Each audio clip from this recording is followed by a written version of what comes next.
Okay, guys, welcome to today's post contest discussion. In today's discussion, we'll be discussing 5 problems. First problem that we are going to discuss is rock, paper, scissors, right?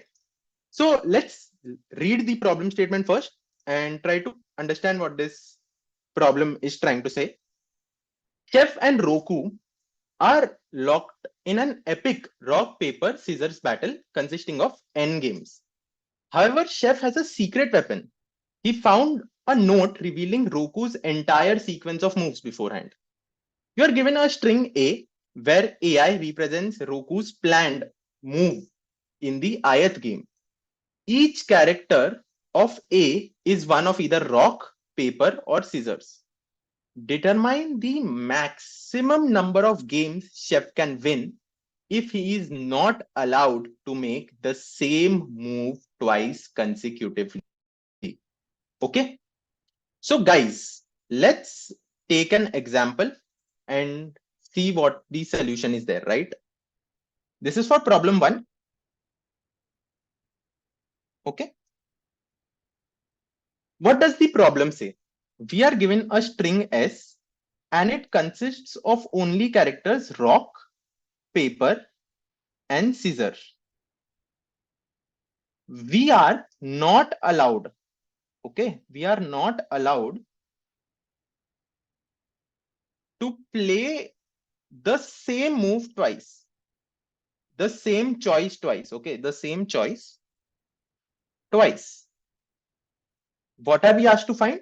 We are asked to find the max wins we can get. Is the problem statement clear, guys? Tell me. Is the problem statement clear to you all? Okay. So now, in such problems, for people who weren't able to solve this, how do you go about thinking, right? What is the maximum answer possible? We know that the maximum answer possible is n, right? Which is the number of games. And what is the minimum answer possible? It is 0. Okay.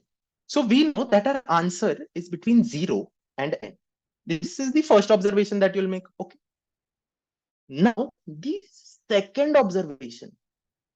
When is your answer going to be n?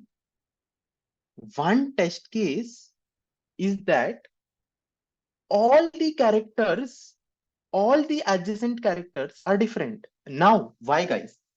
For example, let's say this is rock, paper, scissor. This is paper, this is rock, this is scissor, this is paper, this is rock.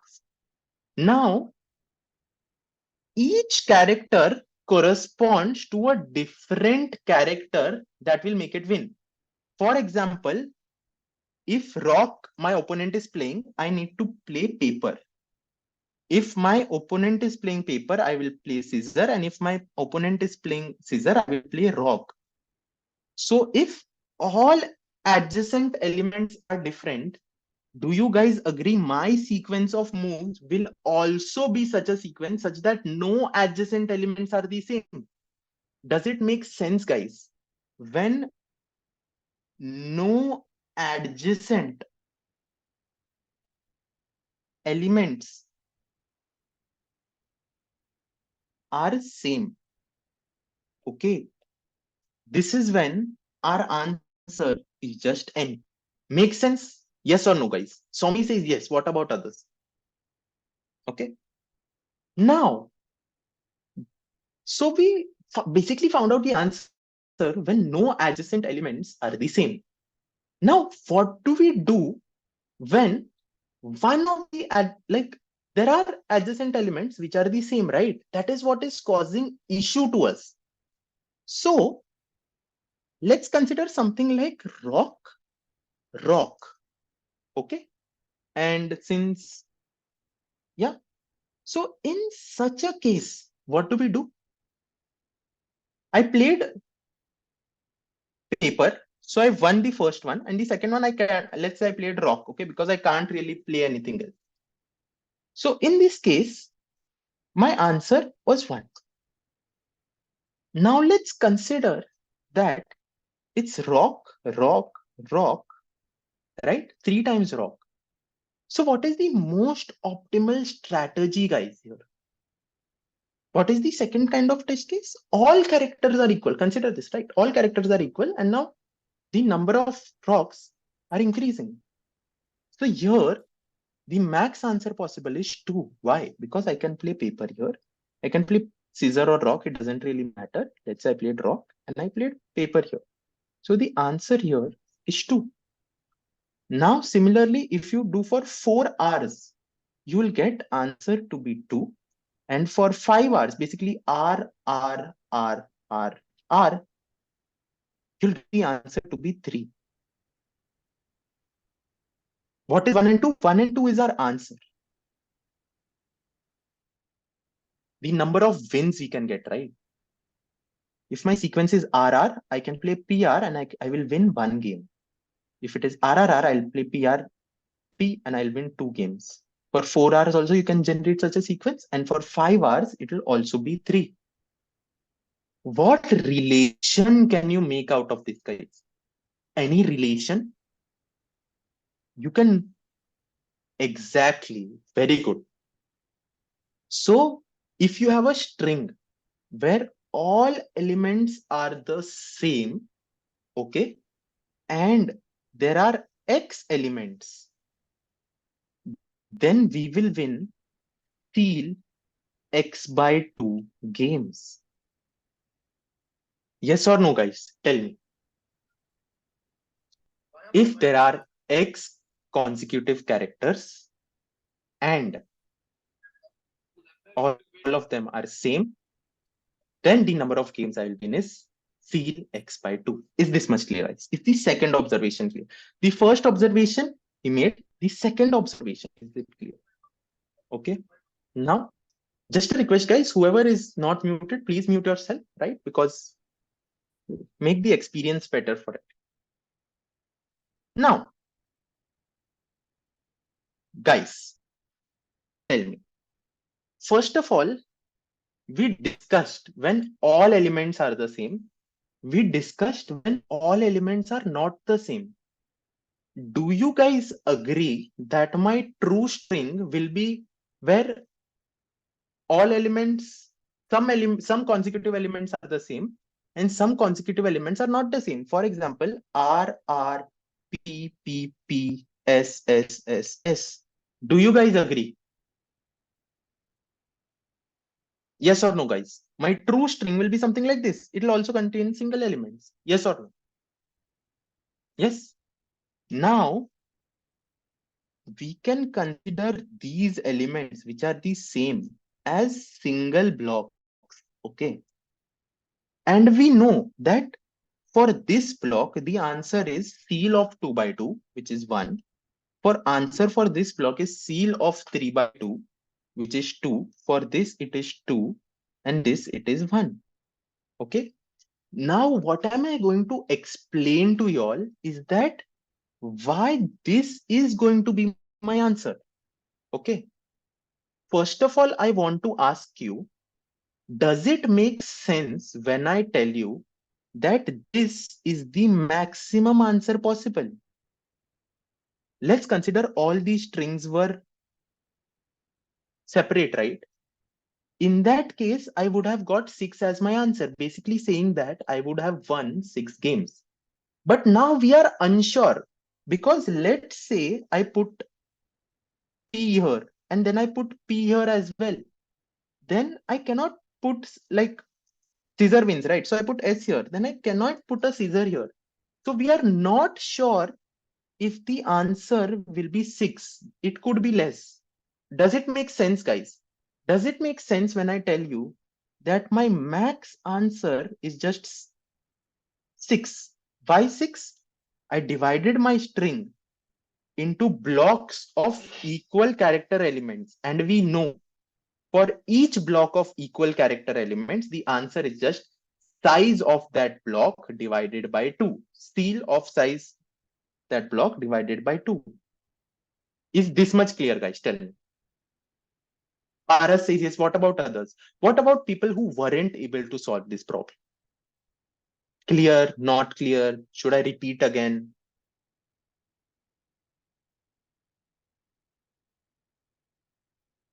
Okay, sure, no problem.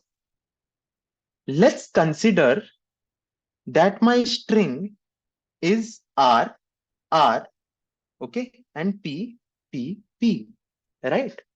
Guys, whoever is doing this, right? ABC, whatever, please refrain from doing this, right? Anyways, here we want to find our answer. Now, Shreya, tell me, this particular sequence of moves, can I break this into two sequence of moves, two sequences such that each character is the same? Like this is a sequence of moves. I broke it into two different characters. Now, what is the answer for this sequence? Tell me, Shreya. We discussed it here, right? That for a sequence where all characters are the same, the answer is seal. Okay. So it's seal of 2 by 2, which is 1. Similarly, what is the answer for this? PPPP 2. So do you agree that the maximum answer possible is 3, which is just 2 plus 1? I cannot get an answer greater than this. Yes. So this is my max answer possible. Now, what we are basically trying to do is, for rock, paper wins. Here I can put anything, right? So let's say I put scissor here. Do you see that I cannot put a scissor here? And let's say I put paper here, and then I put a scissor here, I put a paper here. The answer I get is 2. So how do we get an answer equal to 3? And can we really get that is the question. So the answer to this, or the proof to this, is very simple, guys. Let's say I have too many R's, okay? And after this, let's say too many papers are starting. Do you guys agree the starting character I want here to be S? So I don't want this to be S. Do you guys agree upon that? Tell me, guys. Yes? Here, for rock to win, I will put a paper here, I will put a paper here, I will put a paper here. Do you guys see that if I fixed that I need a P here. I fixed that I needed an S here, and S here. Do you guys see that there is one character which I haven't used, which is an R. So I can put an R here, I can put an R here, and I can put an R here. My S wasn't disturbed, my P wasn't disturbed, and all my conditions were taken care of. Does it make sense, guys?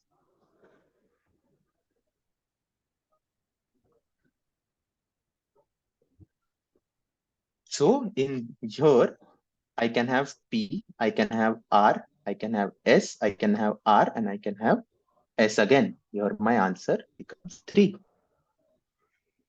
So what did we deduce, guys? We deduced that let's say I have a string which is S, S, P, P, R, R, so on and so forth. We can divide it into blocks of equal characters, right? And then for each block, what is the answer? The answer is size of that block divided by 2. Seal of uh, guys, I think someone is not muted. Please, man, right? Please take care of that, right? Great. So for each block, the answer is seal size of 2. So for each block, I find this answer, and my answer is just summation of this. Is the solution clear, guys? Tell me. Hello. Tell me, Hello. guys. Yeah. Yeah, can you see my logic? Is it a fine or it's not okay? Actually, it worked. Uh, yeah, I'll surely look at your logic, right? Just give me some time. Let me explain all the problem. Then we'll surely get into your logic, right? Okay, okay. Okay. Sure. Yeah. So if this much is clear, now the thing is, how do we go about implementing this? So very simply, guys, what do we need to do? We need to have blocks of the same size. Okay. And today, for people who didn't know, I'm going to give you a formula. You can call the ceil function for doing ceil, but ceil of A by B has a formula. Okay. Just let me share this formula with you. When you're doing integer division in C++ or Java, it is just A plus B minus 1 divided by B. This is the formula for ceil of A divided by B. Okay. Just keep this formula in mind, guys. It will help you a lot. In this case, since B is 2, ceil of size by 2 is nothing but size plus 1 by 2. If you look at it, if it is 4, right? So 4 plus 1 by 2 is nothing but 5 by 2, which comes out to be 2 because integer division. And let's say if size is 5, so 5 plus 1 by 2, which is 6 by 2, it comes out to be 3. We get the answer by using clean coding practices. Okay. Just keep this formula in mind, guys. It's a new thing, right? If you want to know how it works, then surely get into that later. So is this formula clear?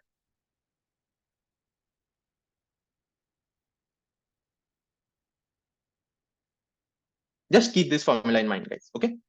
So what am I going to do? I have 2 pointers. Okay. My first is integer I, and the second is j. Currently, I and j are equal. So what do? I iterate my pointer ahead. While j is smaller than n and si is equal to sj, j plus plus. What is it essentially doing? Let me take an example, guys. Let's say it's S, S, S, S, and P, right? My I starts here and my J also starts here. While Si is equal to Sj, okay? Are these two same? Yes. So J goes one ahead, okay? Now are these two same? Yes. So J goes one ahead. Is Si and Sj same? Yes. So this goes one ahead. Is Si and Sj same? Yes, they are. So J goes one ahead and it stops now. So I is over here, J is over here. 0, 1, 2, 3, 4. Can you see the size of this is nothing but J minus I? Tell me, guys. It's a very simple while loop. Okay. I start at index I, and while Si is equal to Sj, I have another pointer named J. And while J is smaller than N and Si is equal to Sj, I do J plus plus. Okay. And what is my size I get in the end? It is J minus I. This is 4. 4 minus 0 is 4. And as you can see, the length of the consecutive sequence is 4. So I want to add ceil of size divided by 2. So that is why I just do size, which is j minus I, plus 1 divided by 2. And in the end, I say I is equal to j. Basically, what I'm saying is I want to start at this p now, right? And what is at p? J is at p. So I just do I is equal to j, basically saying that I comes over here and I and j are again at the same position. And we can do the same thing. Does my implementation make sense to you guys? Just take some time and try to understand the implementation, right? It's a very small code. Maybe, yeah. What about others? Clear for everyone? And I just add it to my answer and print answer. The time complexity of this is O of n, right? Where n is the size, the cumulative size of the strings. Great. So if this problem is clear, let's move on to the next problem. Okay. This is something, this is a very instructive problem. Let me share how to solve this. So let me, right? What does this problem say? This problem says that The origin of a positive integer is determined by iteratively summing its digits until only a single digit remains. For instance, to compute the origin of 129, the sum of digits of 129 is 1 plus 2 plus 9, which is 12. The sum of digits is 12 is 1 plus 2, which is 3. So the origin of 129 is 3. Given a positive integer n, calculate the sum of origin values for every integer from 1 to n. Okay, so guys, let me share with you all how to solve this problem. Okay, so guys, you might be thinking my math is not good, or I don't know how to think about this problem. How do I go about solving this problem, right? So, okay. So guys, it's very simple. What are we said? We are given an integer n, and let's look at some mathematical notations today. We need to find sum of f of I for I is equal to 1 up to n, right? Basically, we are given an integer n and we have to calculate the sum of f of I. Now, what is f of I? Okay. F of I is nothing but origin of that positive integer. Origin of positive integer, right? Now, what is the origin defined as? Origin is defined as till I is greater than equal to 10, okay? Or while I is not smaller than 10, what do? You do I is equal to sum of digits of I. Yes or no, guys? Tell me. Is the problem clear? We are given an n, we are given an f function, and we need to calculate sum of f of I for all I from 1 to n. And this n can be very, very large. It can be up to, what can it be up to? 10 raised to 18. Right. Okay. Now, guys, the question is, how do you solve such problems? Because nothing is intuitive, right? Nothing from the example test case is also intuitive. So while solving such problems, ideally what you do is you try to find some pattern. You try to make some observations, right? We want to make some observations in this problem. So what do? Is the problem clear? First of all, is that much is clear, right? Just put a yes in the chat if it is clear.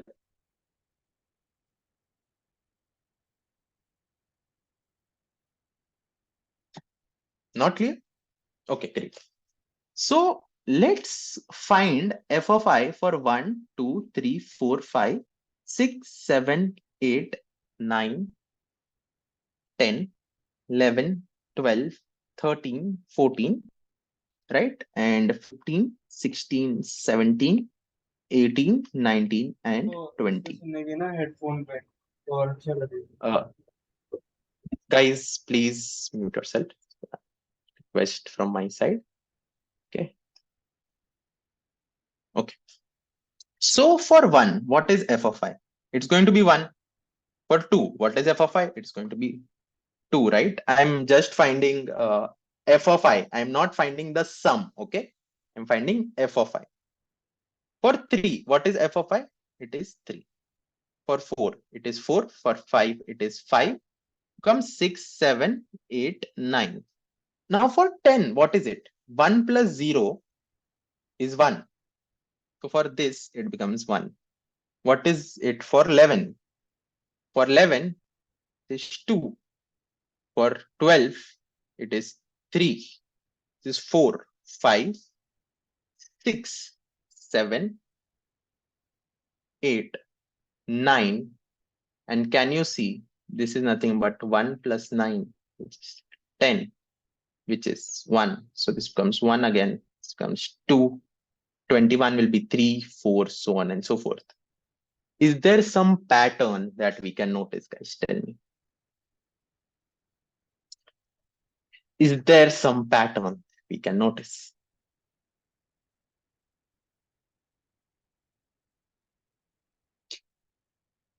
What is the pattern? Tell me, guys.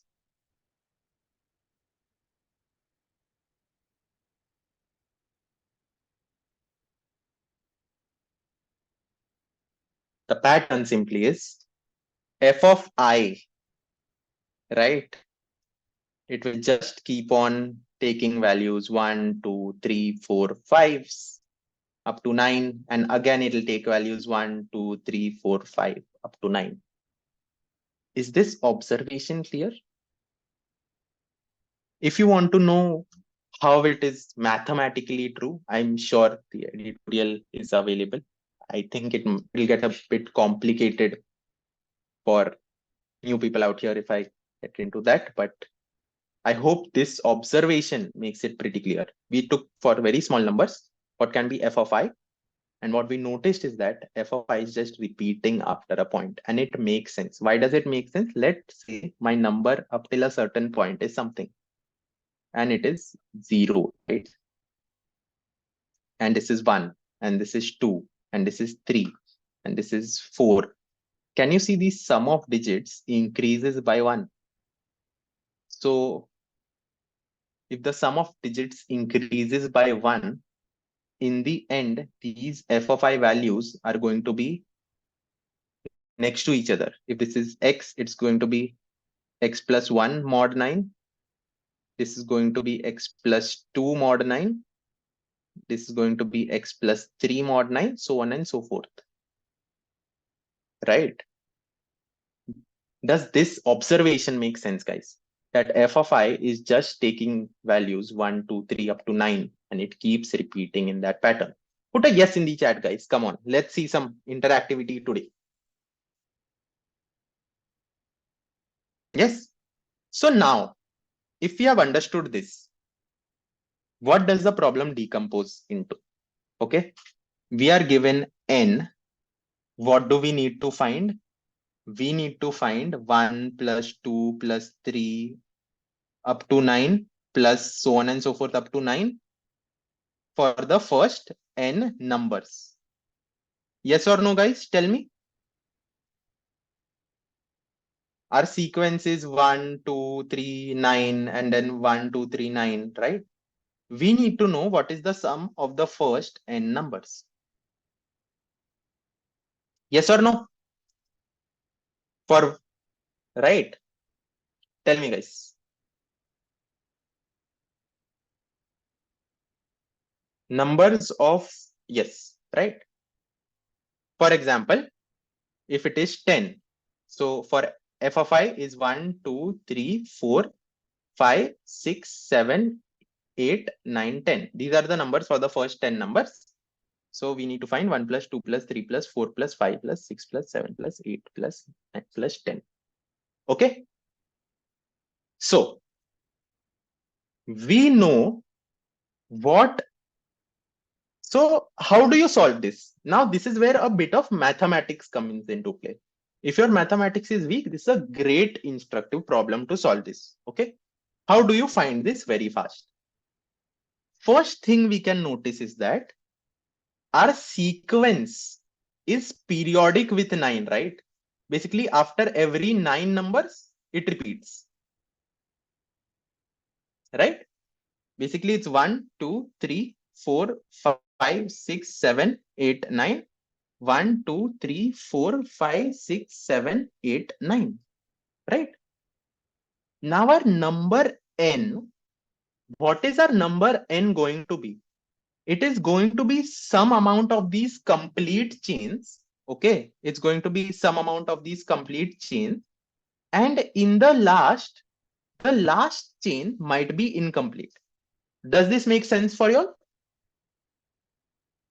The first some chains, they are complete, and the last chain, it might be incomplete. Does this make sense? Tell me, guys.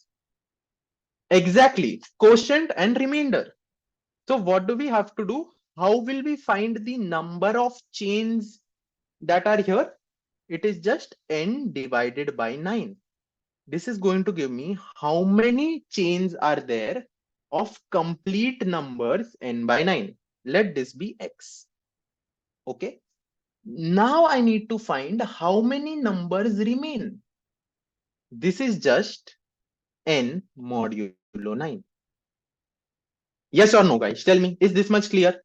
I want to find how many chains are there. It's n divided by 9. I want to find how many numbers are remaining that are not part of the chain. It's n modulo 9. Okay. Now, how do we find? We know the number of chains, and we know that each chain has some 45. Okay. Because sum of the first n natural numbers is n into n plus 1 divided by 2. Right. So our answer is x into 45, because sum of first 49 numbers is 45, plus we want to know the sum of the first y numbers. This is nothing but y into y plus 1 by 2. And this right here is our answer. As simple as that. And O of 1 solution. Is this problem and solution clear to you guys? We made some observations. Okay. We found out f of I for small values. And then we deduced that this is just, there will be 9 numbers. It's just repeating. And then we just have to calculate. So it's just x into 45 plus y into y plus 1 by 2. Now, the code for this is, as I told you, maybe this is not required. Okay, just ignore this. The formula, I take in n, I have to do x into 45, where x is n divided by 9. So n divided by 9 into 45 plus y into y plus 1 by 2, where y is n modulo 9. And that is the formula I apply here. Is this solution clear to everyone, guys? Tell me, put a yes in the chat if it is clear. For people who weren't able to solve this, is this problem clear? Will you be able to solve this now?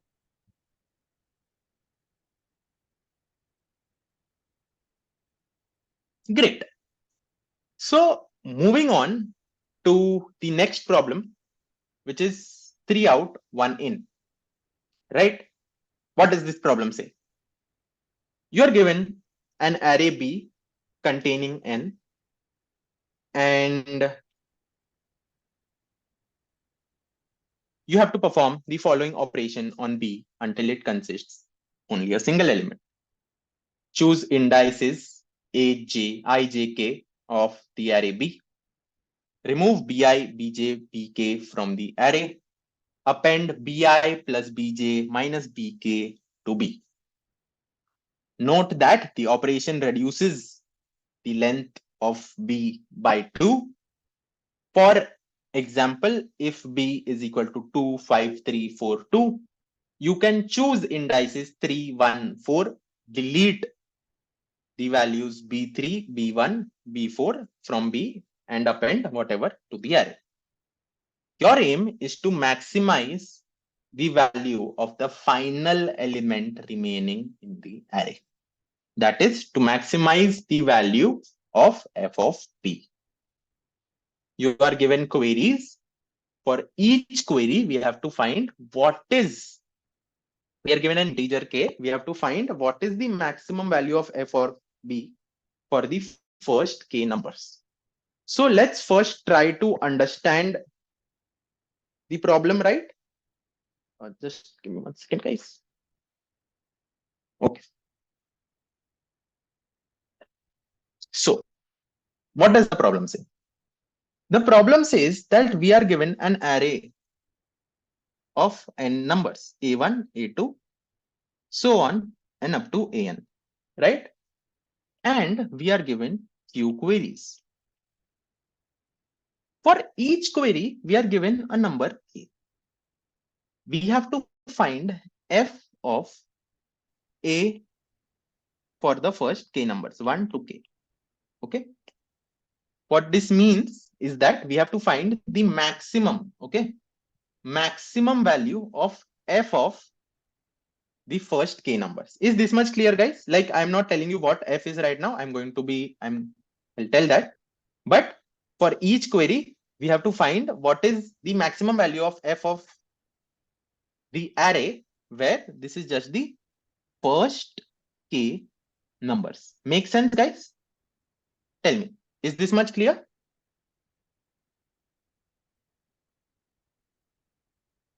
Yes or no, guys? Tell me. Okay. Now, what is f defined as, right? Let's say we are given the numbers, okay, whatever, b1, or let's say a1, a2, a3, a4, right, up to an. Now, in one operation, what can we do? We can select any three numbers. Let's say I selected a1, a2, a3. What do I append? I first of all, I remove these elements. And what do I put in my array? Since I've removed these elements, a4 to an remain. And what do I put inside my array? I put a1 plus a2 minus a3. Basically, if this is I, this is j, this is k. It is not really necessary I has to be after, before j and k. But then this is my array. And then you keep doing this until you have only one element left.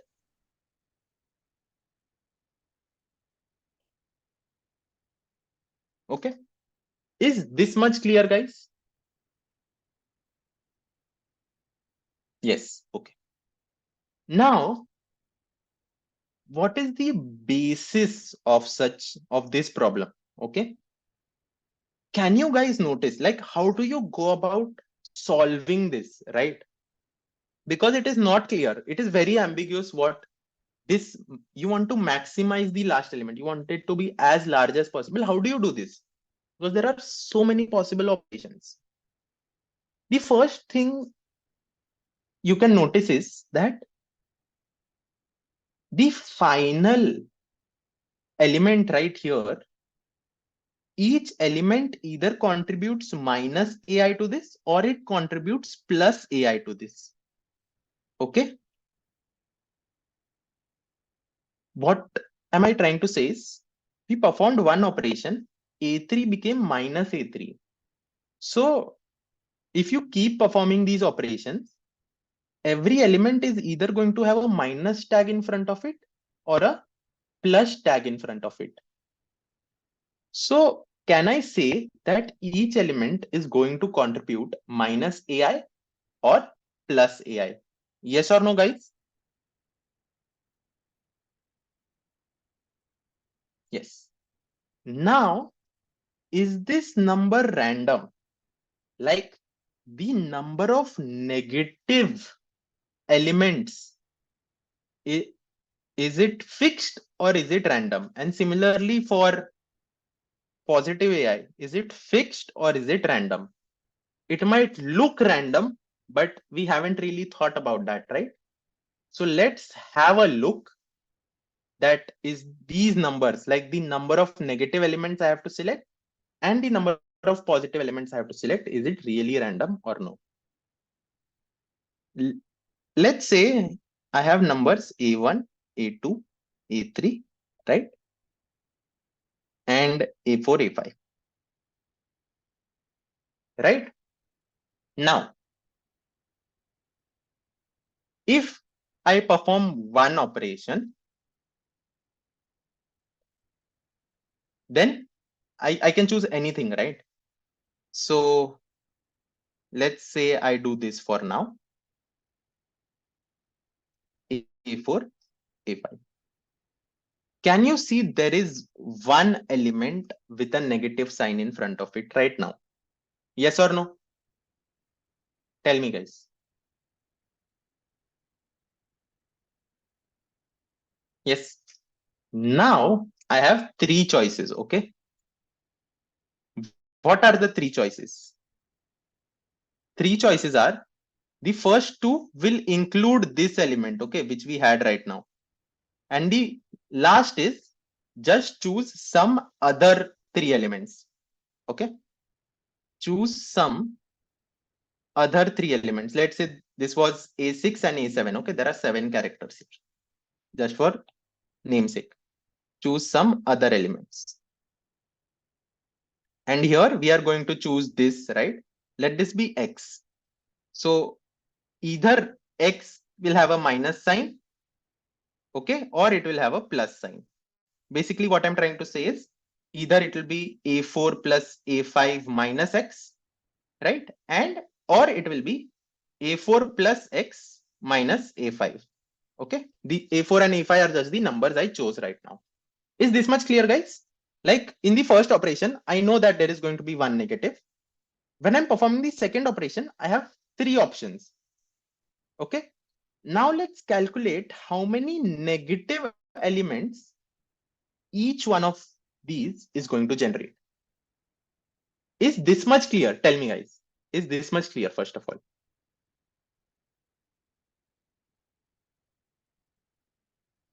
Put a yes in the chat if it is clear, right? Okay.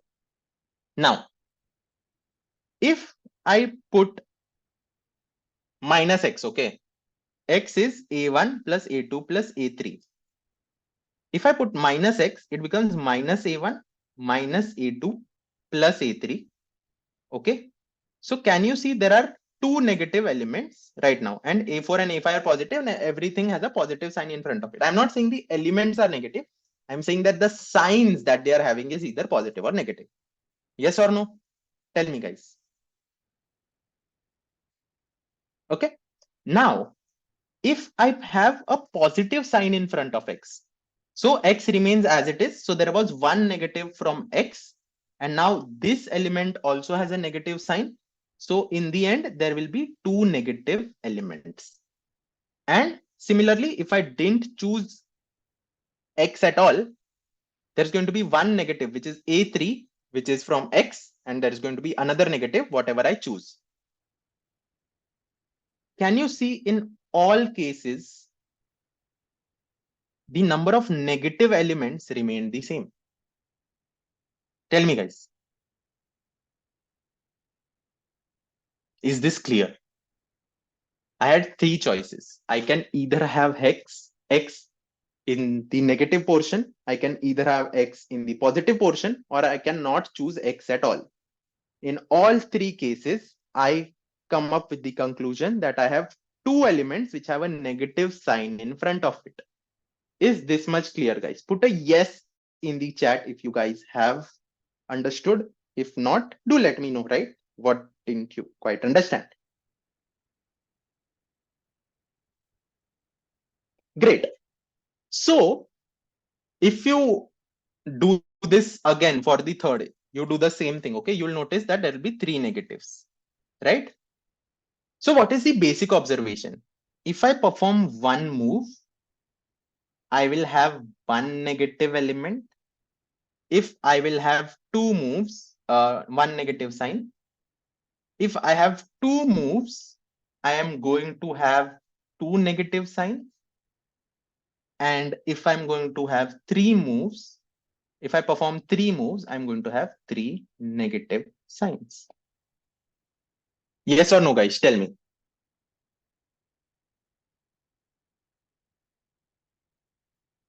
Yes? Did you guys get it? Okay. So, what is the basic crux here? Is that I performed some moves. I got that many negative signs. Okay. I have my array. Let's say 1, -1, 2, 3, 4. Right? I can perform 2 operations on this, I think. Yeah. So let me add 5 and -2 as well. Okay. I have to give 3 of these elements negative signs. Okay. And the other elements I have to give positive signs. Okay.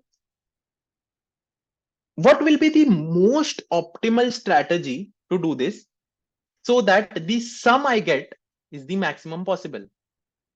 This is just a greedy idea. We can just sort the array and assign minus to the smallest 3 elements. Does it make sense, guys? So in this case, the smallest is -1, -2, and 1. So I will give them a minus sign. So this will become plus, this will become plus, and all other will have plus signs. So this sum right here will be the most possible. Does it make sense, guys? Okay, great. Now, we know the answer, okay? If we are given an array of consisting of the first k elements, okay, 1 to k, we know that we can find how many operations we have to perform. Let's say there are x negative signs, okay? Now, we have to assign these x negative signs to the x smallest in this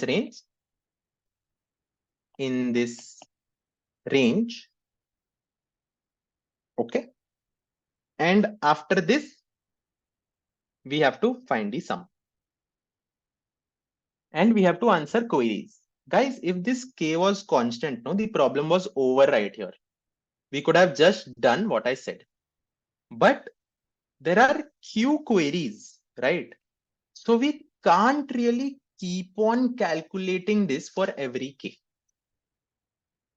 We can't really do this q times. Does it make sense? It will give us a time limit exceeded. Yes? Okay. So if we can't really do this for each query, what do? First thing we notice is that this k is between 1 to n. So if we can pre-compute the answer for every I from 1 to n, then we can say that, okay, we have found the answer, and for every query k, we can just print answer of k. Does this make sense, guys? I just pre-compute it for all n. How? I'm going to tell you. But if we can pre-compute it efficiently, then we can just say that we have found our answer. Right? Now, how do you go about pre-computing it? Let's say, first of all, k is odd. Okay. So, can you notice that A1, A2, A3, A4, A5? Let's say k is 3, and I found my answer for k is equal to 3. Now, if I wanted to find my answer for k is equal to 5, I just need to add these two elements here as well. Yes or no, guys? Tell me. I just need to add these two elements and then find the x smallest elements. Yes or no, guys? Tell me. For 3, if I found what are the smallest elements, then what do? Okay. Let me make this more clear. Yes. I'm going to share that, right? For A1, A2, A3, we need one negative element because we are going to perform one operation. We need one negative element, right? Now, for 5 elements, we need 2 negative elements, right? Similarly, for 7, we need 3 negative elements.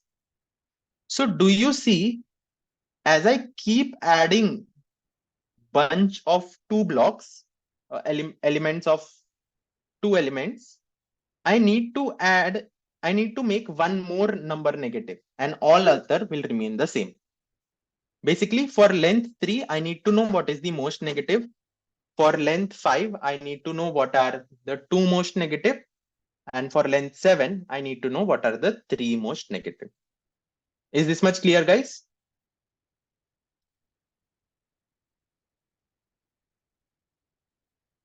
I need to know, right? Tell me, guys. Yes. Now, how do I know this is the question. Now, the answer to this is really, really simple. Okay. Let's say I know how many negative elements I want to find. Let's say for 3, I wanted to find one negative element. So I maintain a multiset which contains my smallest elements, and I contain a multiset that contains the remaining elements. The remaining elements will never be put into this set. Okay. So let's say A1 is the smallest element and A2, A3 are here. Right? Now I put A4, A5 here. Okay. Now what can happen, guys? Tell me one thing. The first thing is I put A4, A5 here. Right? And now I need to put one element in this small set. Now it might be possible that both of these A4, A5 come inside this small multiset. Yes or no, guys? Tell me. It can be, I need to put, there needs to be two negative elements here. It might be that A4 and A5 both are smaller than A1. So it might be that it will become A4, A5 and A1, A2, A3. Okay. So what can I do? If I see while inserting, okay, if I see that A4 is smaller than the largest element here, right? For example, A4 is smaller than A1. So I can just swap these two elements. Does it make sense, guys? Like first I will swap. So my multiset will become A4 and then A2, A3 and A1. Then while inserting A5, let's say I inserted A5, it is here. Now I can just take the smallest element of this set and put it here. How do I get the smallest element of this multiset? It will be the dot begin. So ms star ms dot begin will be the smallest element of this multiset. And how to check what is the largest element in this multiset? It will be, let's say it's sm is the name of the multiset. It will be star sm dot r begin, which is reverse begin. It will give you the largest element in this multiset. Is this idea clear, guys? We can maintain two multisets. Okay. Okay. And because Hemant, we have to compute for every index. We can't sort every time because there are n by 2 indices for which we need the answer. So the time complexity of this would be n into n log n, which is n square log n, which will give you a TLE. So if I know the smallest elements for, let's say, the first three numbers, right, which is A1 and A2 and A3 are here. Now, if I want to know my answer for the first 5 elements, I just need to efficiently insert A4 and A5 into these sets. Is this clear? Now, what will I do? Is A4 smaller than A1? I need to check. If it is, then I will put A4 here and I will insert A1 inside this set. Now I will do the same. Is A5 smaller than A4? If yes, then I will put A5 into my set and A4 back, or I will just insert A5 here. Now, since it is 5, the number of negative elements has increased by 1. So I need to put one element from this set now here. So what do? I just find the minimum of these elements. I can just do it by using the dot begin. So let's say it was A5. So I will just put A5 here and remove it from this set. I know what my negative, I know which numbers I want to be negative. So I can just put a negative sign in front of it and positive in front of others. This can be handled very simply. I think you should be able to do this using priority queues as well. Yes, you can use a multi-set, you can use a priority queue. You can use any data structure that basically helps you to find, helps you to insert, right? So the first one is probably, this is probably going to be a max PQ, and this is what you are going to have as a min PQ. Does this make sense? Because I want to find the minimum of this and maximum of this. Is this much clear, guys? Tell me. Yes? So we just need to find the solution. So the solution is as follows. I am just doing what I said. So I'm having an answer vector that stores answer for each variable. I have two multiset, one is vals and one is mins. Initially, my answer is a of 0. Basically, when one element is remaining, then vals dot insert a0 sum plus equal to a0. Now, at every index, I insert it into my multiset and I add it to my sum because I assume it is positive. Okay, for every element, I assume it is positive. Now, when for every odd index, okay, I need to add one negative answer. But since I am talking in one based indexing, for every even index, I'll be adding one extra negative element. Okay. So when I need to add an extra negative element, what do? I just subtract 2 times the minimum element. I insert the minimum element into my mins multiset and I erase it from my vals multiset. Why -2? Because I had considered it as plus initially. So I need to nullify that using 1 minus. And now it has a minus sign. So I need to add that. So that is why 2 times vals. Okay. Now, else if it is the even index, so we don't really add anything. What do we need to check? As I told you guys, we just need to check that is vals dot begin. Basically, the element that I inserted, I am going to insert, is it smaller than the largest element? If it is, I'm just swapping them. This is what I'm doing. Okay. It is just swapping them, and then I need to maintain how much the sum changed by as well. Right? So I just do that, and then for every x, I just print answer of x minus 1. Basically, I'm storing it in zero-based indexing. Basically, this is for size 2, index will be 1. For size 3, index will be 2, so on and so forth. Right? That is why I'm printing answer of x minus 1.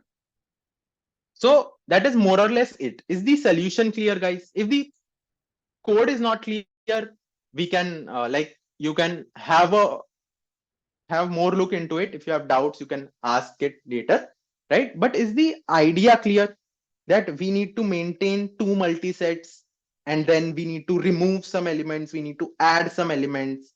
So we just need to implement this.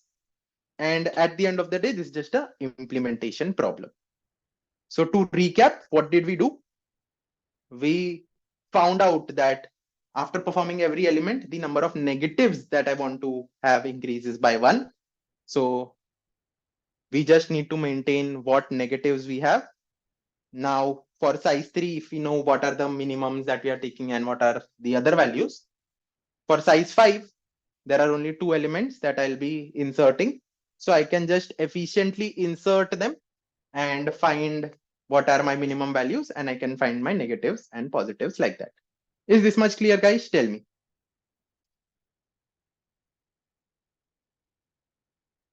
Yes or no, guys? Tell me, guys.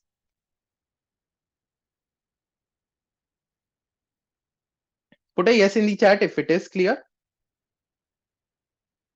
Right?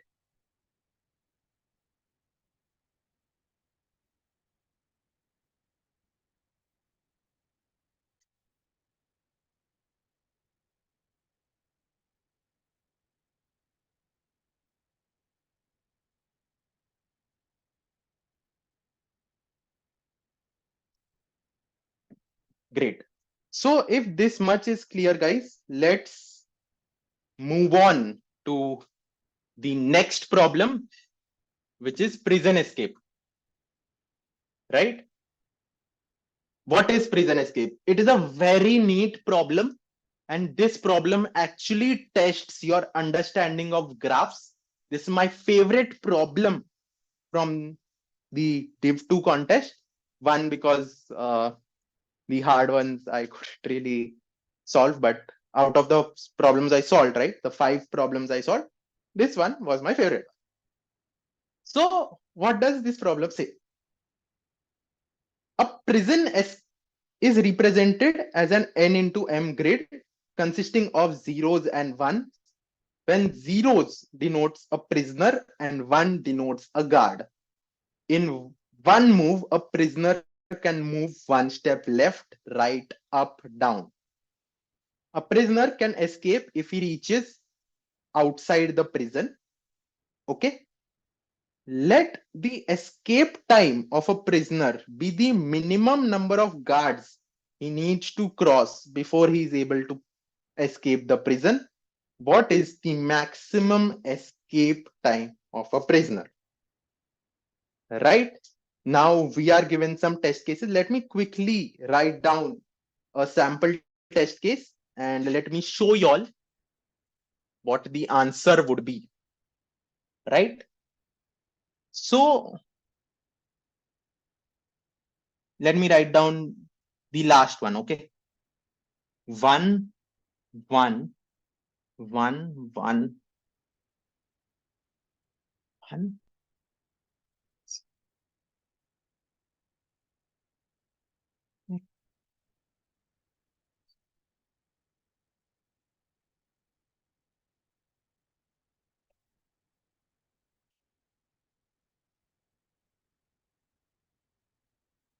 Okay. So guys, this is my grid. Okay. And now for each prisoner, I need to find f of x or f of ij. What is f of ij? It is basically the minimum guards to interact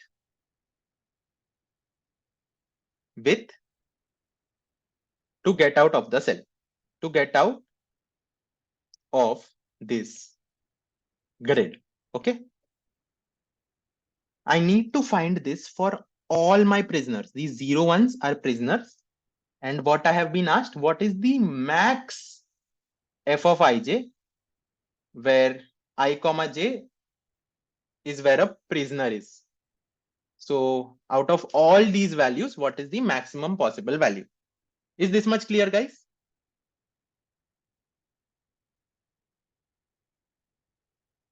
Tell me. Is the problem statement clear? We are given a grid. Zeros are where prisoners are. Okay. Now f of ij is the minimum number of guards to interact with to get out of the grid. What is the maximum number of f of ij? Put a yes in the chat if the problem statement is clear. Now, how can a prisoner get out of this prison? If he's standing there, he has 4 choices. Either he can move up, down, left, right. Okay. Now, for this prisoner, it is obvious that the answer is going to be 1, because no matter where he goes, he has to interact with at least one prisoner, right? At least one policeman. So since he's going up, you can say that the answer for this guy is 1. For this guy also, the minimum possible answer is 1. And for these also, since they can just go down and then get out, the answer is 1 and 1. But for this particular person, the answer is 2, because he can either go all left, all up, all down, or all right. For this person, the answer is 2, and maximum of 1, 1, 2, 1, 1. It's 2. So the answer for this test case is 2. Is the problem statement clear, guys? Tell me. For people who are there right now in the meeting. Yes. So do you guys agree that we we are more or less going to need these values?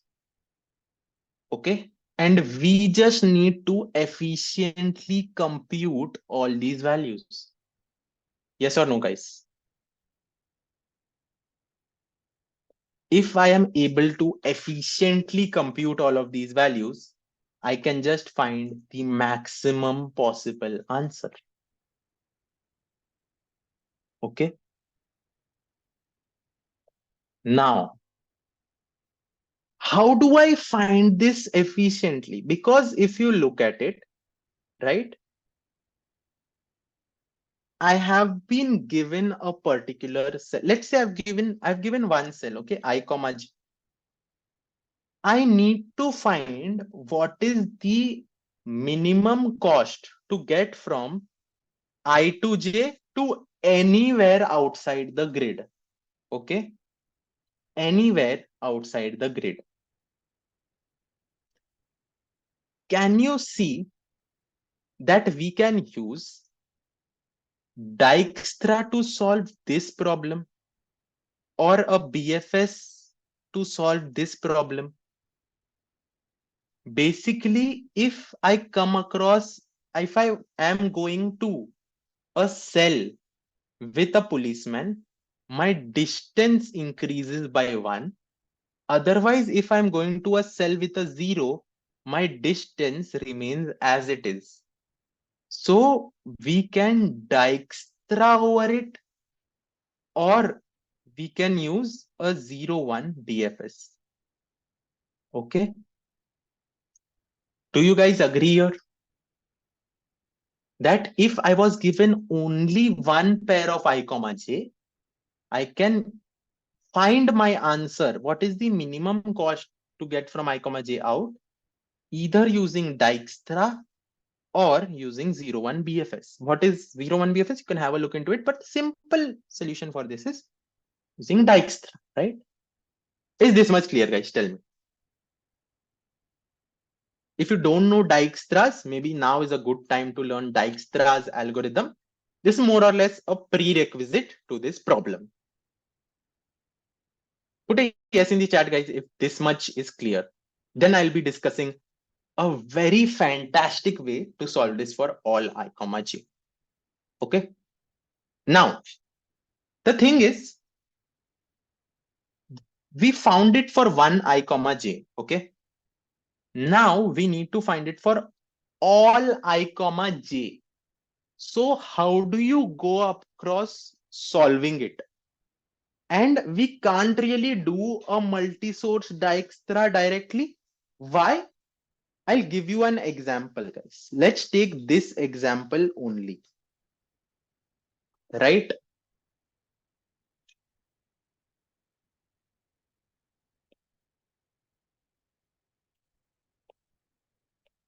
Okay. If I am at 0, 0, 0, 0, 0, and everything else is 1, let f of I comma j denote the number of policemen you are going to take, right? Let f of I comma j denote the minimum number of policemen to interact with to get out of the cell. Okay, to get out of the grid, excluding I comma j. Like if I comma j was already a policeman, forget about it. Now here the answer is going to be 0, 0, 0, 0. Ignore the value which you are on right now. Okay, so this is going to be 0, 0, 0, 0, 0, 0, 0, so on and so forth. Now, or maybe let me first explain you what I'm trying to do. Okay, I'll just write it down. 1, 1, 1, 1, 1, 1, 1, 1, 1, 1, 1. Okay, so it's 0, 0, 0, 0, 0. Okay. Now I have another grid which is going to calculate this f of I comma j. Now what is f of I comma j? How many policemen you need to interact with if you started at I comma j. Okay. F of I comma j is min policeman you need to interact with if you started at I, j. Is this much clear what I'm trying to calculate? Tell me, guys. Is this much clear? Okay. Now, for these, my answer is going to be 0.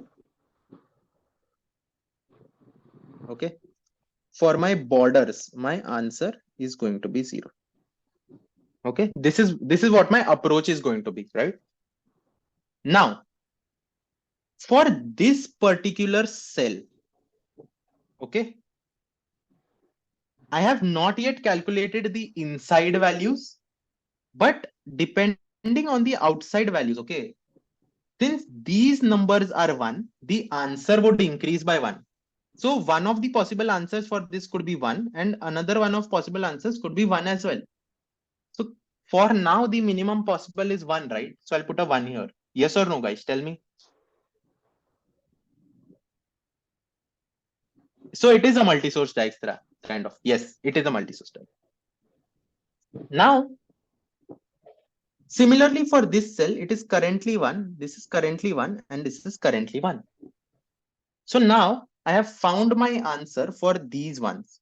Now, why did it increase by 1? You might ask. Because while going from this cell outside, I would either go left or down. Now these cells are 1. So the number of policemen I interact with increases by 1. So the answer is either 0 plus 1 or 0 plus 1, and the minimum possible is 1. Now, similarly, this will also be 1, this will also be 1, this will also be 1, this will also be 1. Now, for this particular cell, what will be the answer? It, since you can see all of them are ones, it will either be 1 plus 1, or it will be 1 plus 1, or it will be 1 plus 1 and 1 plus 1. So what is the minimum out of this? It is 2. Can you notice from going outside to inside, I was able to find all the distances, right? I wanted to find how many policemen I interact with when I start with this 0. I found it. I found it for this 0 as well, this 0 as well, this 0 as well, and this 0 as well. And what is the maximum out of my circle zeros? It is 2. So my answer is going to be 2. So do you kind of get the idea? Like for the border elements, my answer is going to be 0. And then for all my border elements, I know what my neighboring elements are, right? So this border element can either update this neighbor. Let me draw the grid, right? Let's say you have already calculated the value of this. You know its final value. Let's say this is X. This can either update this neighbor, or it can update the value of this neighbor, or it can update the value of this neighbor, or it can update the value of this neighbor. Oh, yes, right? So for every node that is there, I can just check which neighbors it can update. And if it is minimizing that value, I can just minimize it. Basically, do the same thing as I do in Dijkstra. Do you get the idea, guys? What is the basic observation? For all the cells that are in the boundary, let me use some other colors. Or let me use blue. Okay. For all the cells that are in the boundary, the answer is 0, right? And now, since I know these elements, I can just push them into my priority queue, all these elements. And for each element, I know which cells it can update. So if that distance is greater, like I know that either it will be X or X plus 1, depending upon if this cell is 1 or 0. So whatever this value is, let's say the new distance is one of these. So I want to update these distance values to new distance. Now, if I am minimizing these new distances, then I will update it or I will not update it. Is this idea or solution clear, guys? What I'm trying to do, is this clear? Now, how we will find neighbors, I will let you know. But is this idea clear? Can you solve if your 1,0 grid is 0 and just fill?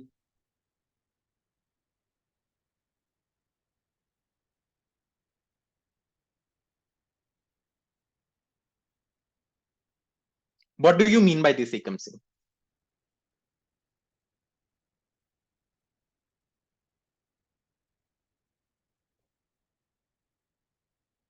Just take the other test case. Great. Okay.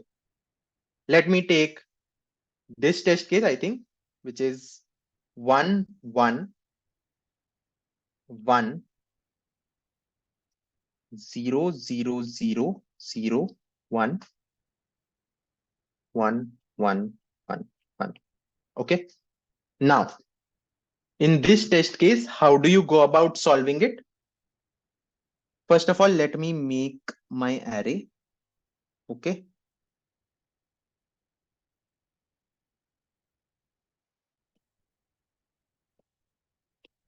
The answer for all the boundary ones is going to be 0, right? Is this much clear? Like for all the boundary ones, it is going to be 0. So I will insert all of these elements into my priority queue, my main priority queue, right? My main heap. So you will store them in some order.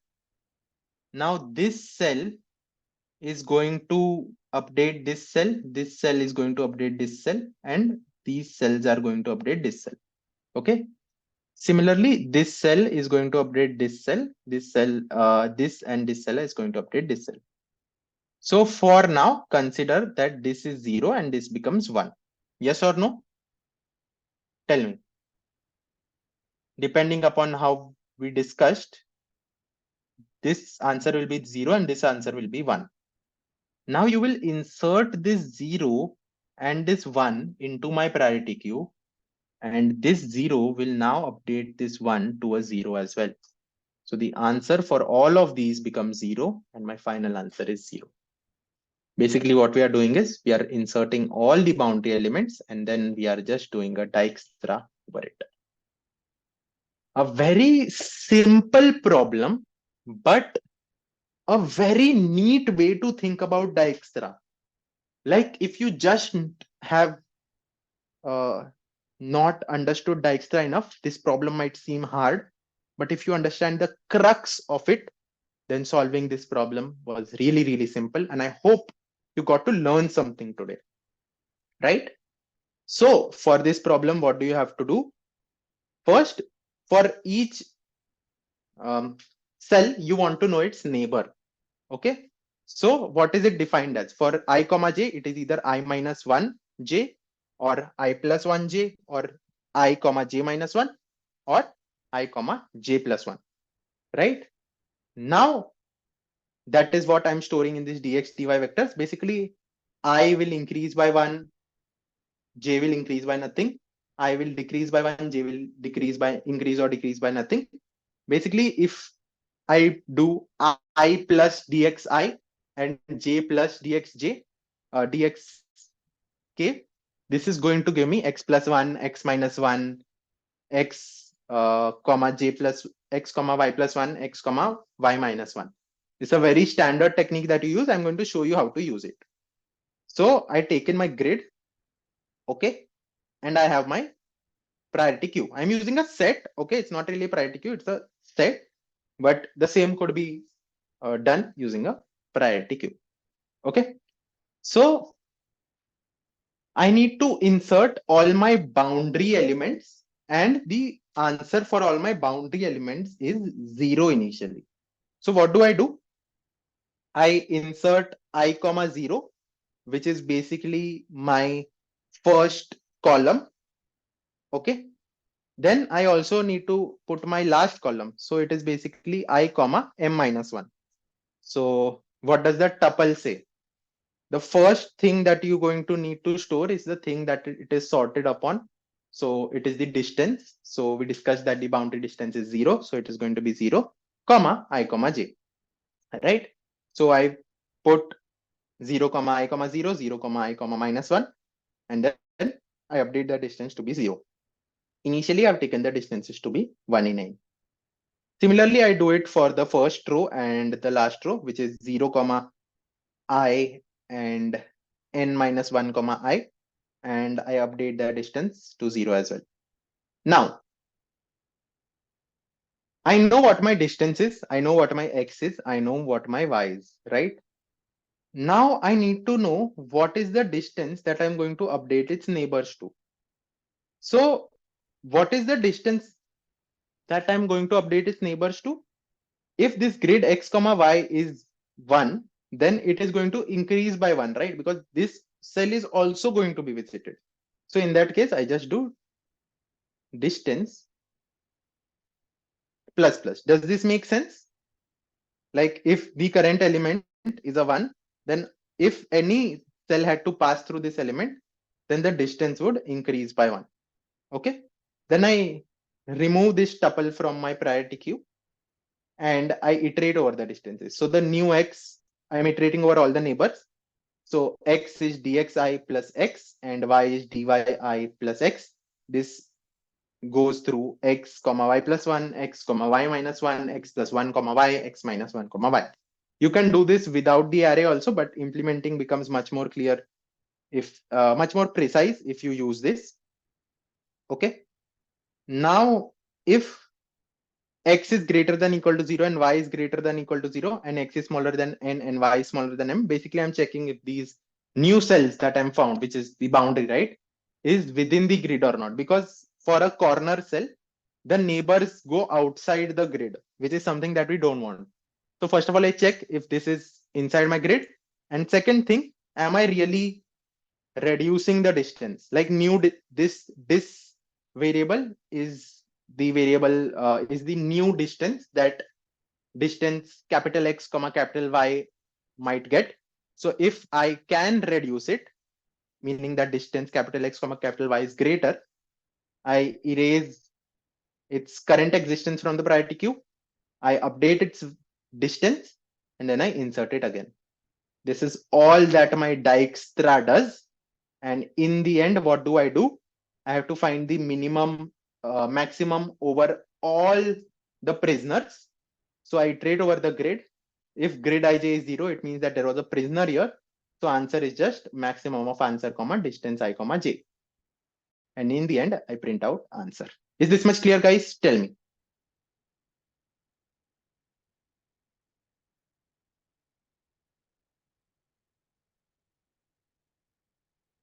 For anyone who are in the meeting right now and had a doubt in this problem, is this much clear? Tell me, guys.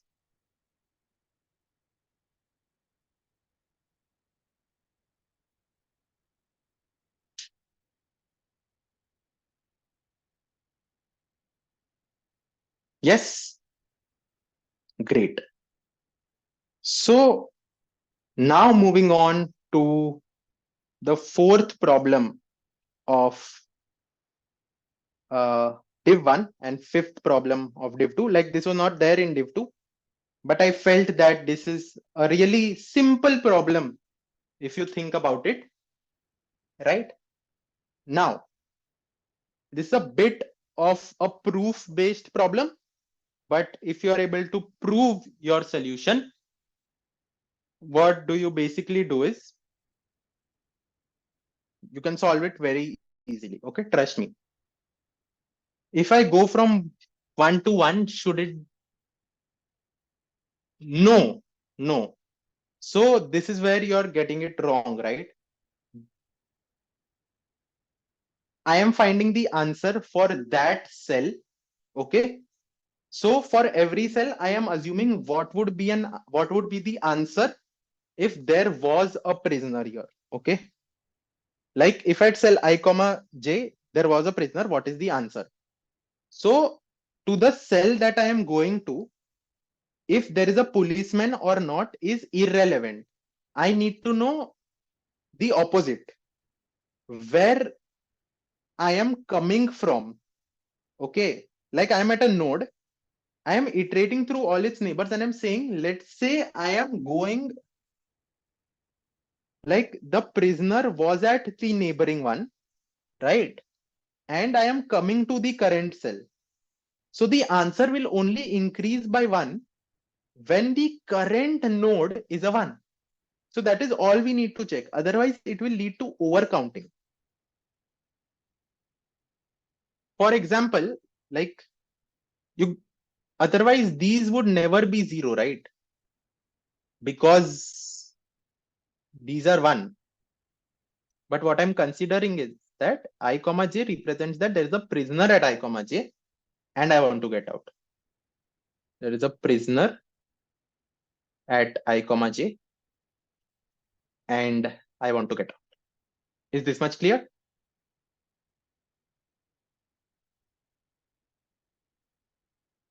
Okay, so you're right, but what I'm assuming to solve this problem is something else only. It'll be very hard to implement what you're saying. Like there'll be too much redundant things. So it is just better to assume that this is the case and can find the answer very quickly. Because end of the day, you're only using those answers which are a prisoner. So you can use this. Okay. So a very neat problem. There is not much to solve in this problem, but the idea is that a string X of length M containing only opening and closing parentheses, right, is called good if it satisfies the following conditions. X is a regular bracket sequence. X to 2m minus 1 is a regular bracket sequence. Basically, if you remove the first and last character, it is still a regular bracket sequence, right?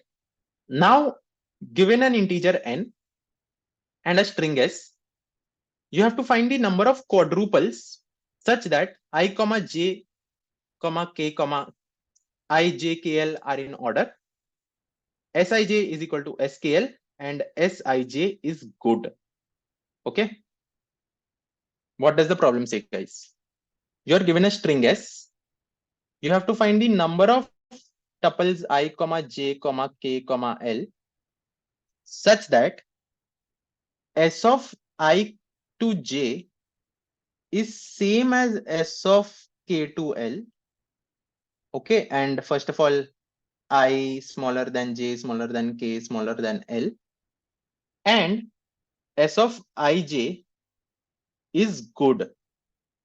Okay, what does it mean when s of ij is good? It is a regular bracket sequence, something like this. And when you remove the first and last characters, it is still a regular bracket sequence. Is the problem statement clear, guys? Tell me. Okay. Is what is asked, is it clear? Okay. Now we need to solve this. The first thing I want you all to know today is that for a given string, okay, let's consider something like this, right? If you consider an opening bracket, right, the closing bracket which it is paired up with, basically in an RBS, we need to pair every opening bracket with a closing bracket after it, right? So this right here is paired with this. This right here is paired with this. Okay. This right here is paired with this, and this right here is paired with this. The first thing to notice is that this pairing will never change in any substring. Either this pairing will exist or it will not exist. Why so? Because let's consider something like this. For this string, we know that this is the pairing. Okay. Now, no matter how many characters you want to add, these will still be paired. Does it make sense, guys? Tell me.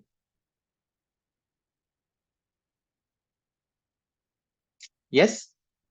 Now, if these strings were not there, it just means that this does not have a pairing.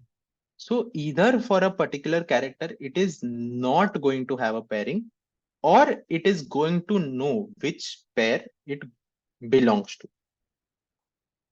Okay. Now, if this is this much clear, guys, right? So for every opening bracket, its closing bracket is fixed. You can't change it.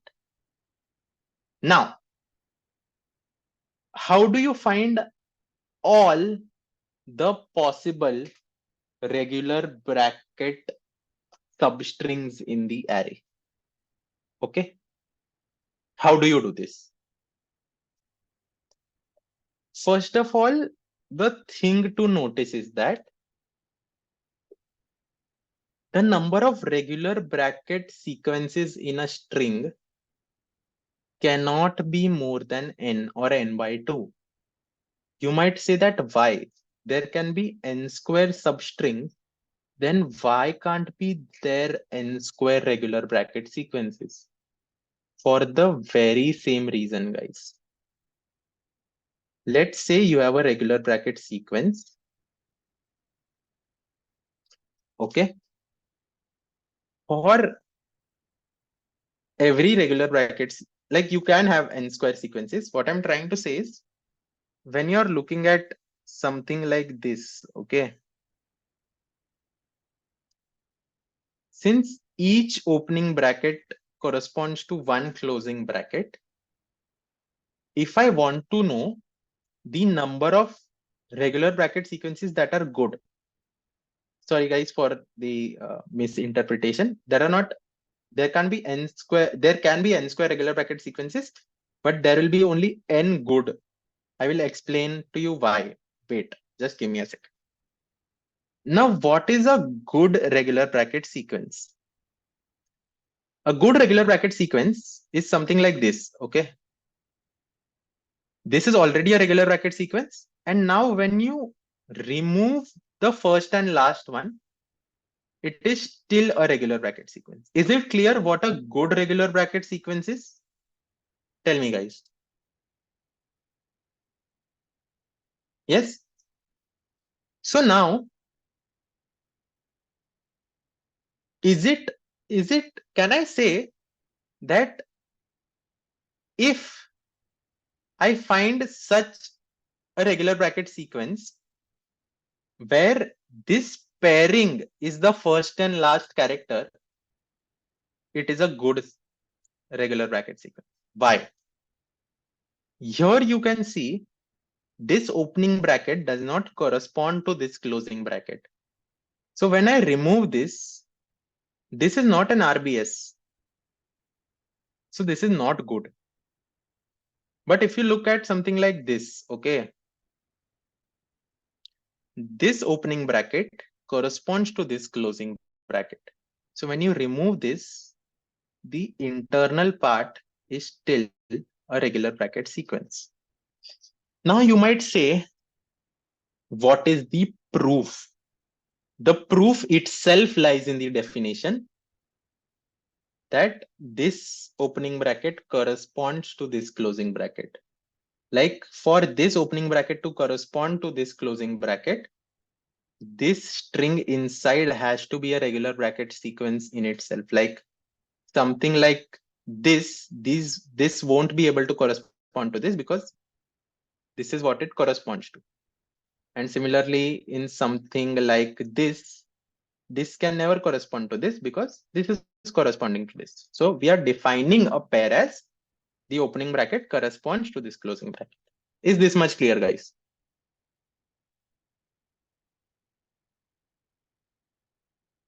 Okay.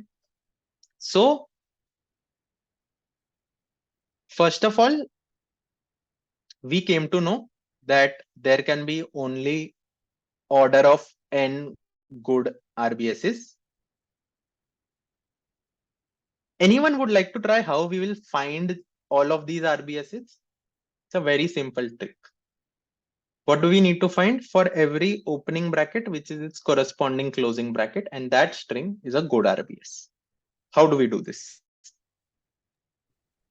Hello. Yeah, Can we use stack here? exactly. So good job there. That is exactly what we have to do. So this is exactly how you use stack for it. Whenever, let's say 0, 1, 2, 3, 4, 5, 6, 7. Okay. Whenever we come across an opening bracket, we put it in our stack. So 0, 1, 2. And now we are at index 3. I will just take the topmost element. So I can say 2, comma 3. 2 corresponds to 3. And this entire substring is a good RBS. I'll remove it.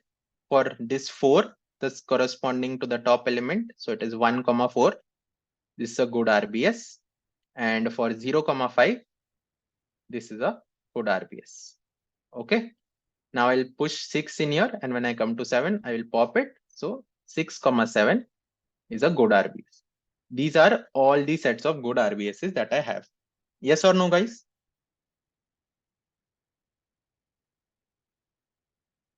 Okay. Now we have got all our RBSs, right? We need to count what? For all the RBSs that are the same. For example, 2, comma 3 and 6, comma 7 are same. Nothing else is same. Okay.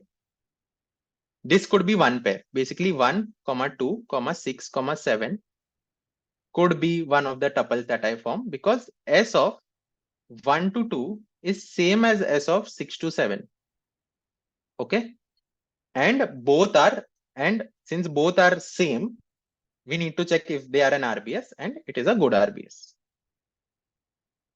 So first of all, for each kind of string, we need to find, sorry, 2 to 3. My bad. 2 to 3 and 6 to 7. For each kind of string, we need to find how many good RBSs are there of that type, right? How do we do this? First of all, I want you all to understand this, okay? If I have a substring of this type, which is this, if I find all the good RBSs, this length is 2, right? 2, comma 3 and 6, comma 7. These two will never overlap. And I hope that is clear why. Because these two have the same length. If these two had overlapped, it would have been the same substring. So they can't overlap. So the number of unique good RBSs you find, for example, here, okay, the number of good RBSs here are 0 to 1, 2 to 3, 4 to 5, and 6 to 7. Okay. None of these overlap. Does it make sense? Why? Because they have the same length. How are you going to make two RBSs overlap which are of the same length? You can't.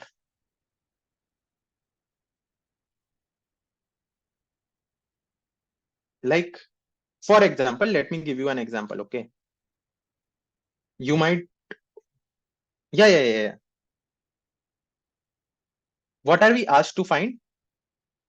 We are asked to find the number of tuples I, j, k, l such that the substring si to j is equal to sk to l, and the string si to j is a good RBS. Okay, we need to find the number of tuples I, j, k, l, where I is smaller than j, smaller than k, smaller than l. Yes or no? Tell me, guys. Now, consider this string, okay? This is a good RBS, okay? And this is a good RBS. Both are of the same kind, right? Both are of the type this. So this gets satisfied. And you can see that they don't overlap. Now you might say that, let's say there is a string of length 4, there might be a good RBS here. And for length 4, there might be a good RBS here. Is this doubt in your mind, guys? Let me know. Tell me. Exactly, this is not possible. And why is this not possible? If this is a good RBS, okay, if I remove these, then the internal part is still an RBS. What does this mean? Each character corresponds to something which is inside this only. Otherwise, it wouldn't have been an RBS. If something is a good RBS, if I remove these, each opening bracket corresponds to a closing bracket which is in between these two. So if I say these are overlapping, an opening bracket here cannot correspond to a closing bracket, something out of this. Does it make sense?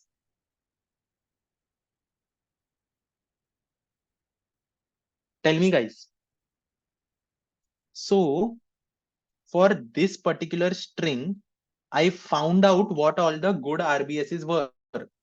It is 0, 0, 1, 2, 3, 4, 5, 6, 7.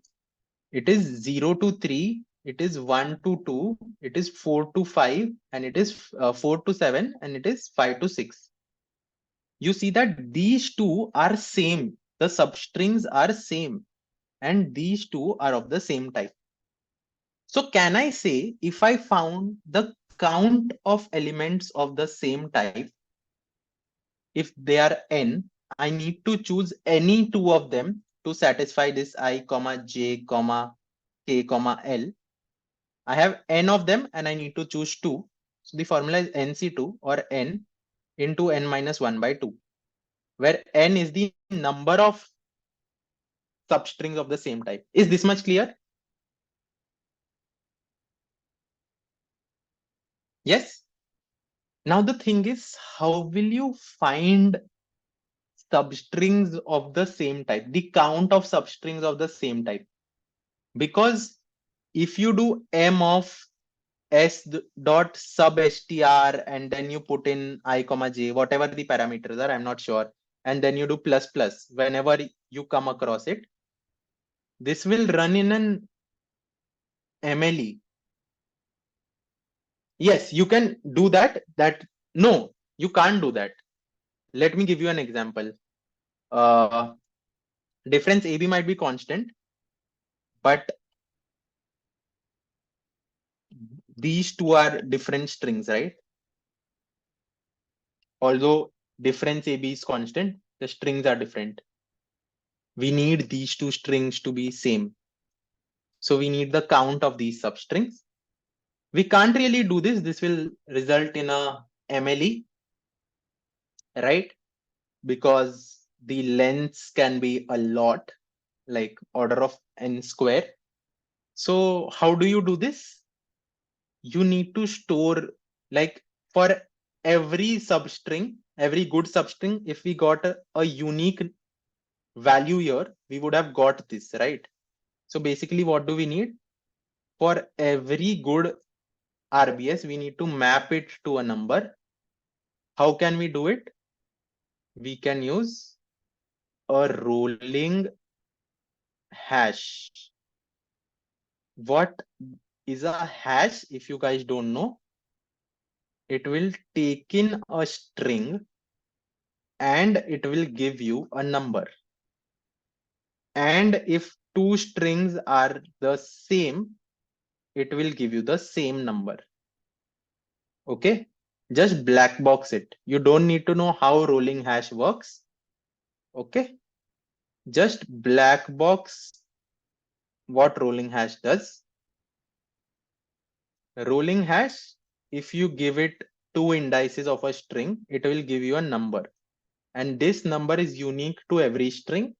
And if two strings are the same, it is going to give you the same number. Let's say I have a good substring from I comma j. I will just call my rolling hash function for I comma j, right? This will give me a number, let's say x, and then I can just do m of x plus plus. Does this make sense, guys?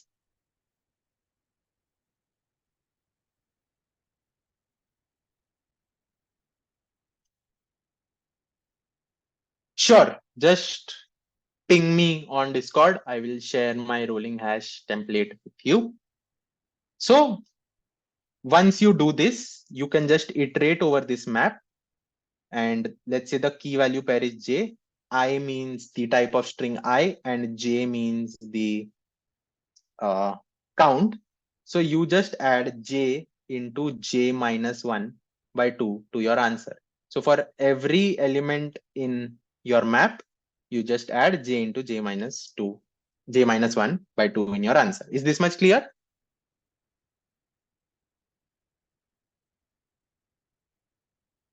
Okay, so if this much is clear, then let's move on to the implementation. Very, very simple. Okay, this is my hashing template. I just picked it up from this website, which is easecode.lib.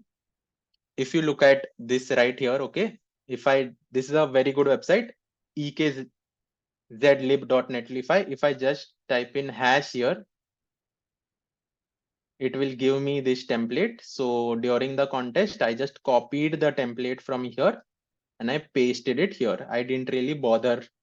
I didn't even change the values. Okay, 444178. I just picked this template, and then it is very simple. What does it ask me to do? It asks I need to calculate hash.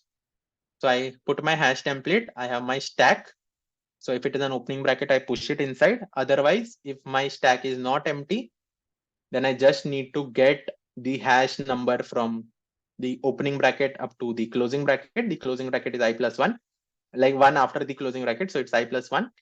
And the top is where the opening bracket starts. And then I can do ht.pop. Now for all elements of the same type, I just add f of I into f of I minus 1 by 2. I could have just put j here as well. Okay, this pretty much gives you the same answer. And in the end, you just print answer. Is this clear, guys? Aditya and right? So this is all. It was a very simple problem. The only prerequisite of this was you needed to know, like one, you needed to be good at proving. Here I proved all of these things, right? That the RBSs are the ones that you find with the stack are the only one ever considered. And then you use string hashing. So if you knew how to prove, then it's a very simple problem. And then during the contest also, you can basically Google on how to hash a string and you can get this template. And then it is pretty simple because using a template is not really illegal, right? So you can pretty much do that.